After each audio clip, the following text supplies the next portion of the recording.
Hey guys, Brett from ApexCustomRifles. Today we're going to go over screwing a 700 receiver up, or any receiver for that matter. I'm just going to show here. This is a precision ground mandrel, and so that fits in there. So that's what we're dialing out. A couple spots here. We're going to true this thing up. It is running 0 right now, so that's half the work to doing these.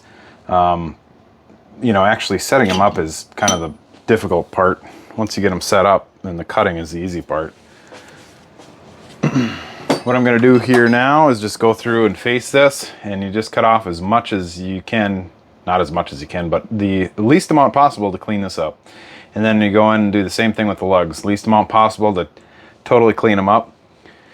And then the tricky part, and some people have asked me this before, it's like, how do you internally thread, you know, rethread those? Well, this is what I use. This is a little boring bar. I gotta tighten that up a little bit because it's sticking out way too far, but this is just a little indexable threading tool. You can see it's pretty small, and it's a Char's tool, but it works really well. So you go in there, you set this up to, you know, in-feed this way, and you go in there and you just clean up the threads until they are cleaned up. That's the gist of it. There's not much to it, but if you want to watch, go ahead and watch. I'll show you how I do it. Alright, so here I'm just going to touch the face.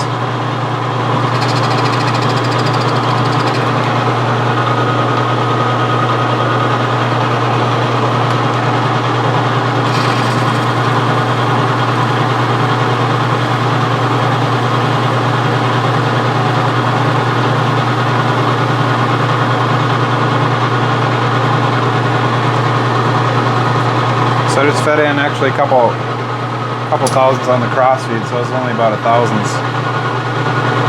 that looks like it cleaned it up.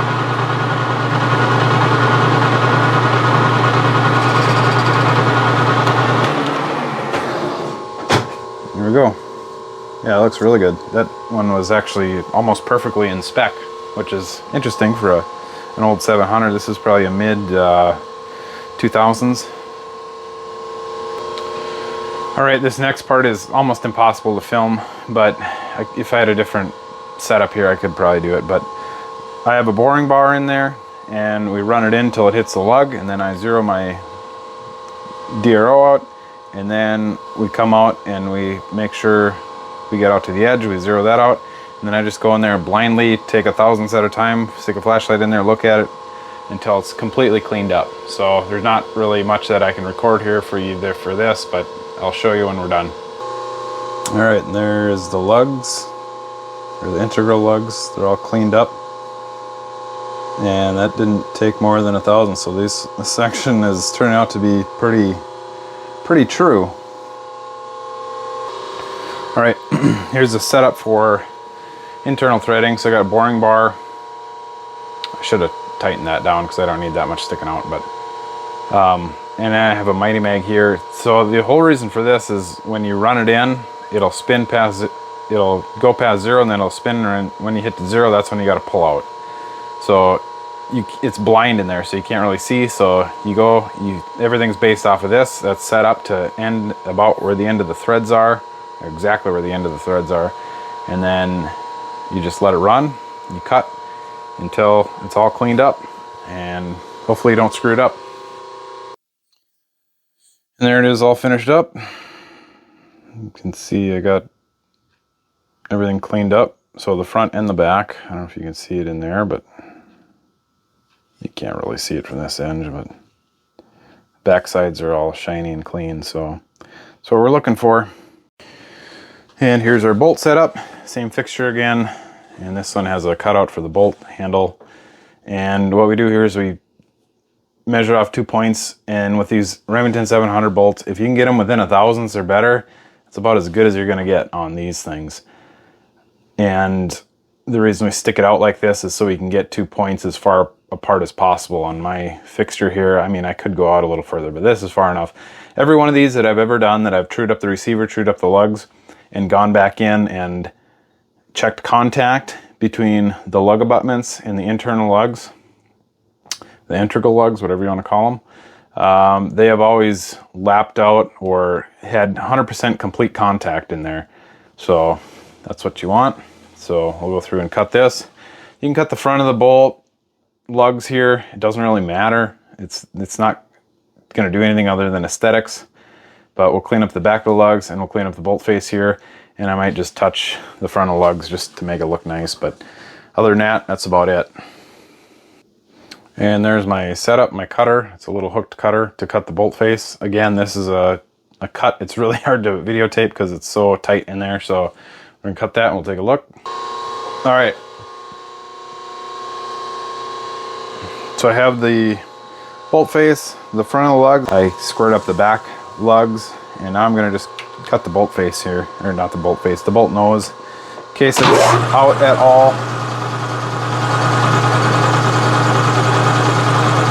And we'll get a nice,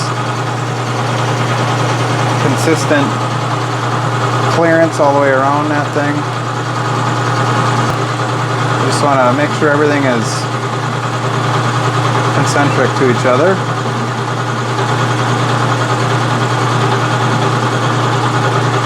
We took off with that bolt nose. That's all we need. So that's done. All right, so there we go. It's all shined up, brand new surfaces in there, bolt and the receiver. And I also went through and did the back of the bolt, the cocking or the bolt shroud here.